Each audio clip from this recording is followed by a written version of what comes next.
everyone. My name is Jane Hobson, editor at PAX International. Today, you're joining us for our first ever PAX panel. Today's virtual roundtable session, entitled Amenities and Comfort in the Post-COVID Cabin, will be looking at the future of in-flight amenities. Today, we have 4 panelists present, 2 from LSG Group's SPIRIANT. We have 1 from Air Canada, as well as a panelist from TAP Air Portugal. So from SPIRIANT, we have Angie Fung. Angie has been living in Hong Kong for more than 25 years in the travel, retail, and airline industries. She's been employed by LSG Group, working for their Asia office, and currently holds the position of Managing Director for Asia Pacific at SPIRIANT. Also from SPIRIANT today, we have Addie. I believe the last name is Ng. Is that the correct pronunciation? Perfect. So we have Addie Ng with us today. Addie is the Design Director of Amenities. So Addie is responsible for all design amenity kit projects that we see globally. His work can be found on board more than 30 airlines in the past decade across all cabins. Next, we have Andrew Yu from Air Canada. As Vice President of Product, Andrew is responsible for the design of all Air Canada Rouge and Express and Air Canada products, services, and amenities across all airports and all flights worldwide. And here from TAP Air Portugal, we have Joel Fragata, head of in-flight and on-ground products since 2017. Joel has been in the industry since 2001 and joined TAP in 2007 as medium-haul product manager. Since then, he held various roles involving catering and interiors responsibilities. So I guess we'll start with Andrew at Air Canada. Andrew, we've seen a lot from amenity kit suppliers and airlines in the last few months that have been about adding personal protective equipment, PPE, to amenity kits. So other than this PPE additive, how have onboard products changed, onboard amenities, and how will this continue to evolve, do you think, as the pandemic continues? So good question. So obviously it was something we had to adapt pretty quickly when the whole pandemic hit a couple months ago. So as we kind of sit here today, we think the PPE items are going to be probably a standard offering in the short term for the next 2 to 3 years. The reduction with PPE items in the amenities will probably happen, we would think, sometime, let's say, after a vaccine is found, and as the travelers feel more comfortable getting back into the air again. Having their own PPE item is going to become a normal for most customers. Certain items, for example, we think such as sanitizers are very likely going to be around to stay for a while, because even before the pandemic, those are some of the items that are getting asked very often by our customers. So as we move forward, as we start to plan the next couple of years, we think it's going to be less about luxury and more about well-being and safety in the amenity kits item. There's also going to be a push on innovations on how do we best present these kind of amenity kits to our customers. Because, for example, even as we look at restarting a lot of our products in flight, such as pillows and blankets, we had to look at how do we package these items to our customers. So I think that's going to be a big challenge to our suppliers, to a lot of airlines around the world as well, on how do you package these items to give our customers a sense that everything is clean and everything is ready for their consumption on board. So of course, we think there's going to continue to be beauty items within the amenity kits as well. Items that customers are used to seeing on board the aircraft, toothbrush, moisturizers, things that they're used to seeing within the amenity kits. So there's going to be a good balance as well moving forward. But we do think those items within the amenity kits will see a downturn, because airlines are going to have to balance between the type of amenity kits that they offer, the beauty items, and also the PPE items that they offer to the customers as well. And the last thing maybe I'll add a little bit is when we talk about amenities, we do think it extends beyond the kits that we typically hand out to the customers, because we do have to think about the general amenities that are made available to the customers within the cabin environment. For example, we started adding sanitizing gel packets within all the lavatories within our entire fleet. Because recognizing that is something that our customers value. Every customers would have to, for example, touch the lavatory doors on their way in and out. So how do we make our customers, on top of having enhanced grooming and safety standards, that they have the tools available to them within a cabin environment, other than the standard amenity kits that they get on board an aircraft? Okay, excellent. So I do want to come back to discussing amenities beyond just the kit, like you had mentioned, Andrew. And I do want to talk a little bit about packaging things such as pillows, which you had also mentioned. But I think next for the moment, we're going to go over to Angie and Addie at SPIRIANT. So SPIRIANT has published on its online blog a COVID-19 kind of travel guide.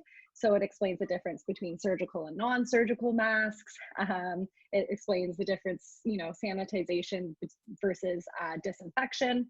So from a supplier perspective, what are some of the benefits and difficulties of providing PPE to the industry right now? So maybe this guide, you know, was kind of used as a way to supply some information. So are there any other difficulties to providing PPE to airline customers at the moment?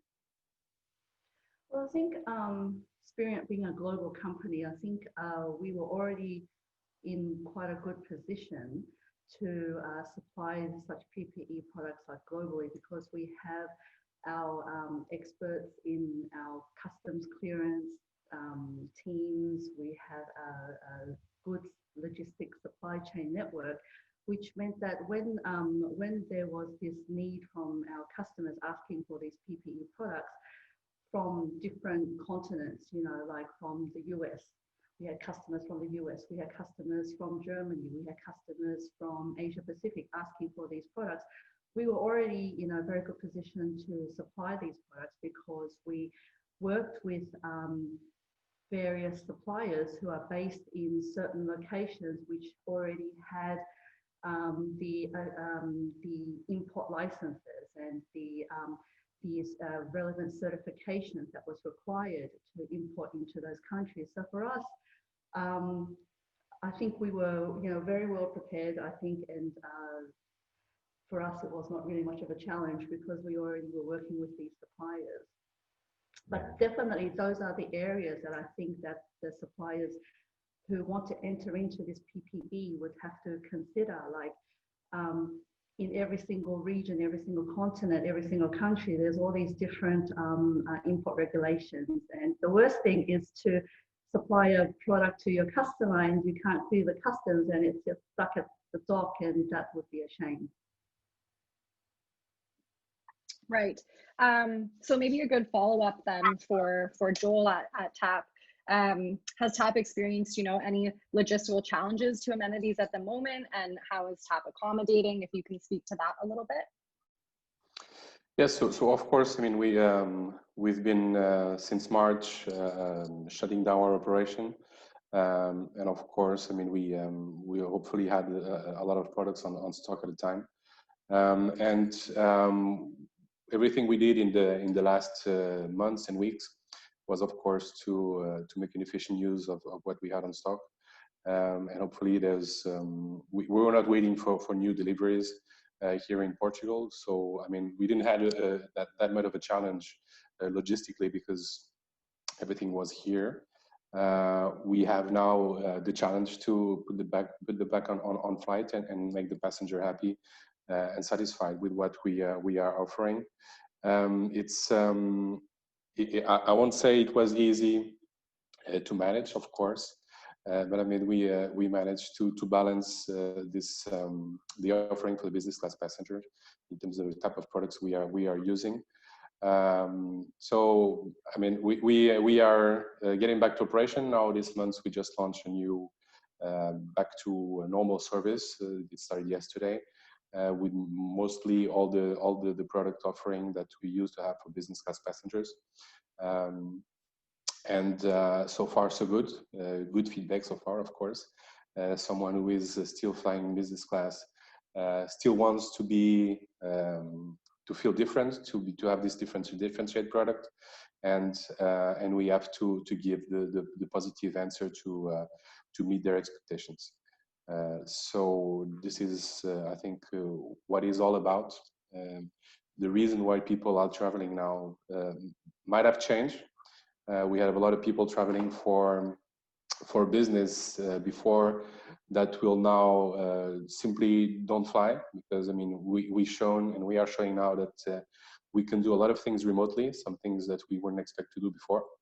And so we have to readjust to find new ways to capture new passengers, to make them satisfied when they fly with us. And of course, the amenity kit is something very unique on board. At TAP, we always used to have, try to have a nice story to tell about those amenity kits. And this is for sure a challenge in the future to balance the inclusion of these PPEs that we know will be mandatory and that people will just think that this is something that will get for granted, and it will be for sure in the next months or years. So is it SPIRIANT that creates all of the PPE that it supplies, or do you partner with a third party, maybe, you know, like production? And how do you decide who to partner with? Definitely this area of PPE, personal protection equipment, I mean, is really a specialized area because we are talking about medical, surgical grade equipment. And so definitely the decision about who we partner with is definitely we will partner with, you know, suppliers and manufacturers who have the right accreditation and certifications to ensure certain levels are met, especially when we're talking about like a face mask. I mean, there are like a multitude of different types of face masks that we can have. So which is the most optimal face mask to put on board? And so we work with suppliers who supply to the hospitals and to the clinics and so forth, which they meet certain specifications in regards to like the filters, the BFE filters, the 95% or the 98% ASTM filters. So definitely, it's not just a simple product to supply this PPE category. We definitely will work with professional organizations. And I think that was definitely the forefront in when we were deciding about, you know, who to partner with. We would only partner with the reliable suppliers in those areas. And also, we were saying earlier, like different countries have different regulations. So that is also very important. We need to work with suppliers who actually know exactly what to do with certain countries. If we are sending something to Canada or to the US, they have different regulations compared to Europe. So that's why it's very important to get suppliers who are really having all the certifications. Mm-hmm. So yeah, just to add, we have suppliers, as I said, you know, that are based in the EU. We have suppliers based in Canada and also in the US and also in APAC to serve globally all of our different customers. Joel, I think you had mentioned, you know, creating amenity products that are, you know, recyclable. And obviously in the past few years, there's been a lot of discussion about sustainable products. So I'll hand it over to Joel, and then we can go maybe right into Andrew at Air Canada afterwards. But maybe discuss a little bit about finding that balance right now, you know, incorporating PPE. Andrew had mentioned being able to supply other onboard products such as pillows, for example, you know, that are packaged so that there's passenger confidence. It feels like it's a clean item when it's received in the cabin. Maybe discuss a little bit about how to kind of strike that balance between a sustainable onboard product and, you know, creating that passenger confidence still. When we are in the middle of this pandemic, talking about sustainability is quite I would say sometimes goes against what we are doing to make sure everything is packed and clean to be offered to the passenger. So we are right now working in finding some alternatives to plastic to for example pack the pillows and blankets for economy, different ways to pack it nicely to deliver it to the business class passengers. And of course, despite giving this response to all the sustainability obligations, we have to keep, of course, our costs as lowest as possible. I mean, times are not to things in very odd things, but it's something we definitely have to bear in mind and keep very clear in our minds and on the table when we'll discuss this with our suppliers. So challenges are I mean, it's really tough days when we have to balance all these variables in the equation, because some of them might not link in the equal way in this equation. Yeah, so I'll jump on and I would echo what Joel has kind of said. So we're kind of in the exact same situation. It is something that we have to try to balance because before COVID, we had went on and obviously jumped on the sustainability train because that's something that we fully support, I think, as do the rest of the airline industry. But as you look at the new reality that we're living in, I think if you were to ask the customers and anybody else at this point in time in the world that we're living in, are you putting a bigger priority on sustainability? Are you putting a bigger priority on making sure that everything is clean, everything is sanitized for your use on board? I think most customers, and we do also believe that we pick the latter at this point, because even if you look at the whole cabin environment, not just to the amenities, if you look at the meals that we're offering to the customers, ourselves, and I think many other airlines have switched from a tray setup to a meal box, just to make sure that everything that the customers have consumed gets contained into a box to facilitate pickup by our cabin crew and so forth. So not just the amenities itself, a lot of the items within the cabin environment have moved to plastics, packaging, even a cutlery pack and everything else. So we also put out the same challenge to our supplier, much like Joel did, on how can you help us with packaging, recognizing that's probably something we have to live with in the next couple of years, to be more sustainable, using more recyclable materials. Instead of packaging everything individually, are there stuff that we can combine? For example, something that we started doing was to put the amenity kit and the PPE items and also the pillow and blankets into a single packaging for customers. So everything comes into what we call a care kit. Instead of having everything as a separate item. So I think you're going to see a lot of that evolve in the next couple of months. Nobody has a perfect answer at this point because it's a new world that we're living in. We're getting feedback from our cabin crew, from our customers. Some of them might be saying, hey, you know what? Maybe in a premium cabin, you don't need to have a meal box. We're comfortable serving things in a tray setup because the volumes are much smaller. It's going to give us that personalized experience as well, despite the circumstances that we're living in. So we're going to be making those adjustments, but all that to say, it is going to be a big challenge. It's one that we are happy to take on because, again, sustainability, I think it is still going to be a top priority, despite everything else that's going on. How I see it is most airlines already, they have always had PPE items available on board the flights. And they were always bulk loaded and they were mainly used for the cabin crew. Things such as the gloves and the disinfecting wipes and the face masks, they have always been bulk loaded on board for most of the airlines that we work with anyway. The only difference now is that the airlines are obliged to make available these PPE kits PPE items to the passengers as well. So whether the airline then decides to continue to bulk load these items and have them available on request, or either make a nice presentable kit out of it. I think PPE items will generally still remain because, as I said, it had always been on board, but just used by crew and not by passengers as well. And to add to that, actually, sometimes I think in the long run, maybe we're not going to see them exactly in the same way. So at the moment, everything is very clinical. It's very much like surgical mask, and then you have the alcohol, hand sanitizer. But maybe in the long run, people are still going to be thinking about hygiene, but not to such an extent. So the face mask will still be there, but they may be in a nice material. Maybe it's in less clinical type and more like reusable type, because we're always talking about sustainability. So we always think about the afterlife of our kits. Mm-hmm.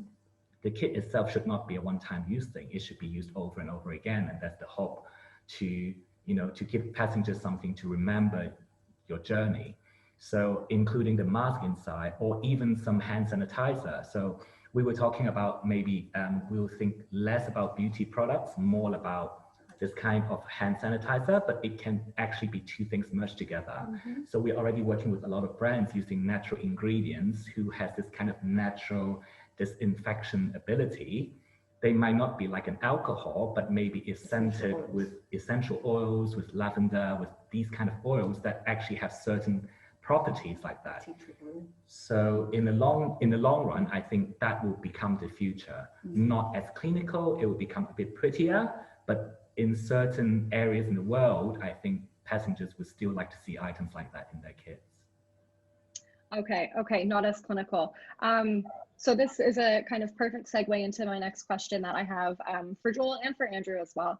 But this shift that we've seen from beauty and luxury over to health and safety, you know, I was going to ask, do you think that will be permanent? But now that we have this information from SPIRIANT, do you guys see that, you know, as a reasonable possible future where maybe the mask is reusable, where there's some essential oils involved, so we go back to luxury and beauty in a less clinical style? I'll give this one to Andrew to begin.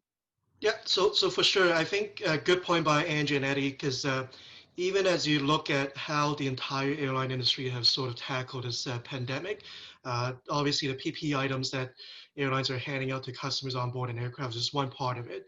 I think as we sit here today, while we're living through this pandemic, there's other things that come in play. For example, testings that are going on at the airport. So which is why, for one reason, at least at Air Canada, we had decided to keep the PPE kits that we hand out to the customers separate from the amenity kits that we hand out to the customers, recognizing that it is going to evolve. It is going to evolve a lot quicker than we typically would change our amenity kits, because typically we would change our amenity kits, say, every 6 to 12 months, depending on the usage. But the PPE items might change.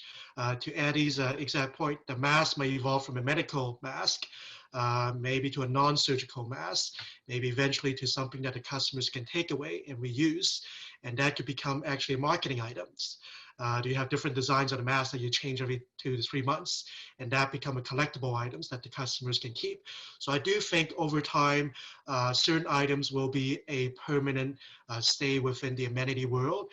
Whether it gets incorporated into the amenity kits, I think that's up for debate. A lot will depend on what happens in the real world, what the actual demands are, because I think we do have to keep in mind, a lot of these things the customers are going to start bringing on board themselves.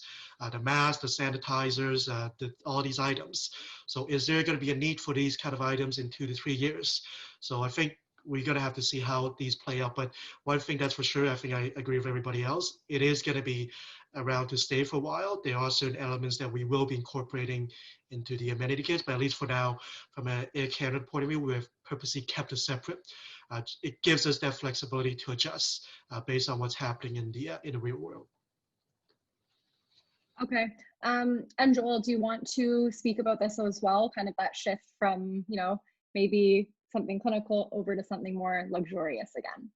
Yeah, I mean, for sure. I mean, the luxury will have to remain. I mean, we still are talking about business class products and first class products. So this is some kind of things that people already expect. So luxury will have to say. For the rest of the items, of course, I subscribe what everyone said before.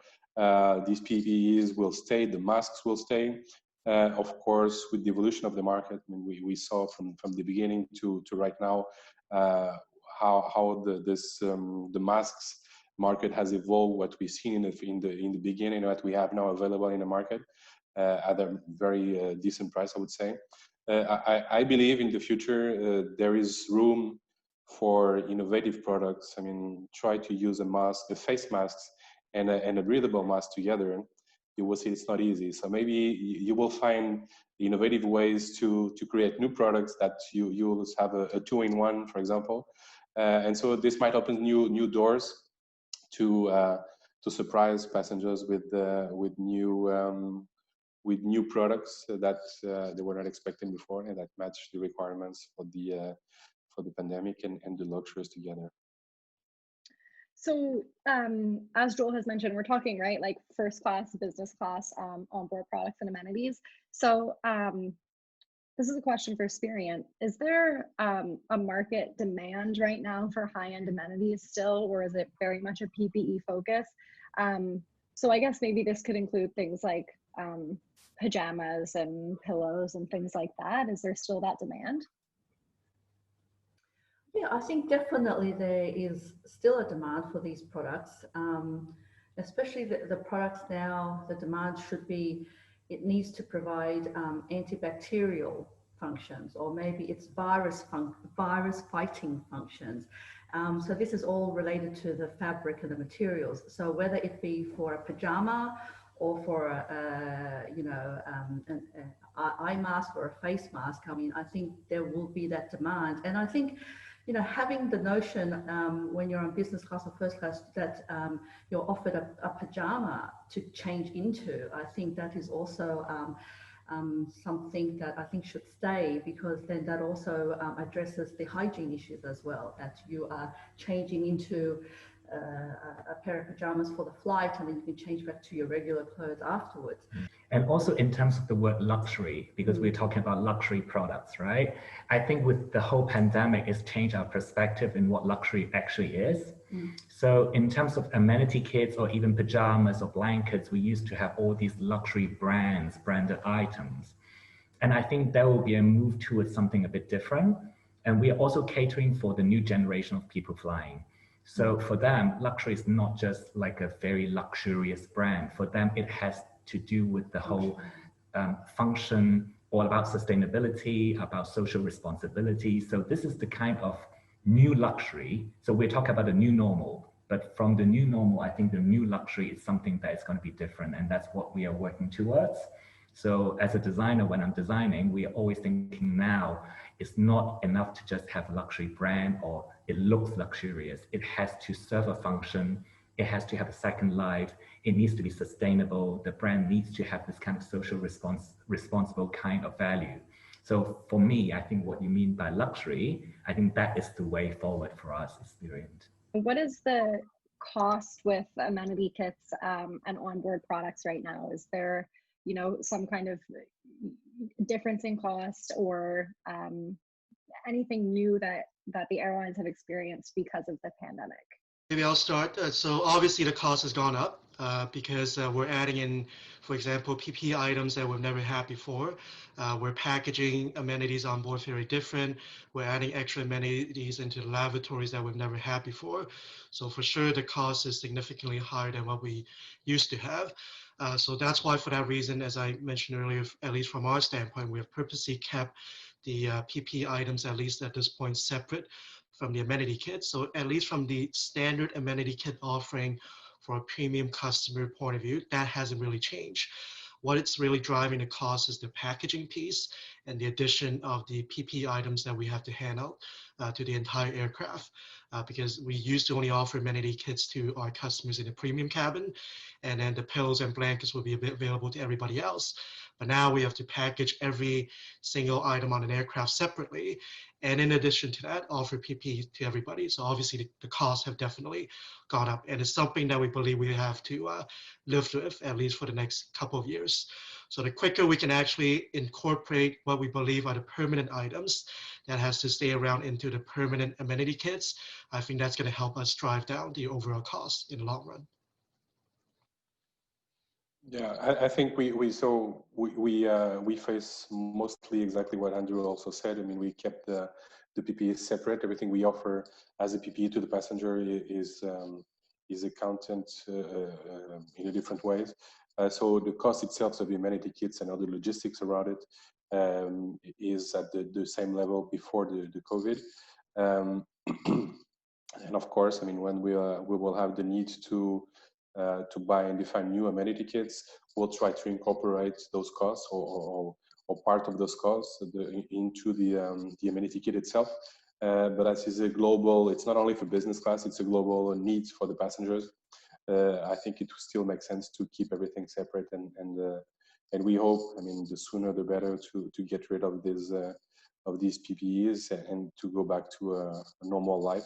Thank you for joining us in this PAX panel. Every PAX panel video, once published, will be available online for anybody to share and watch. So we'll see you next time. Thank you.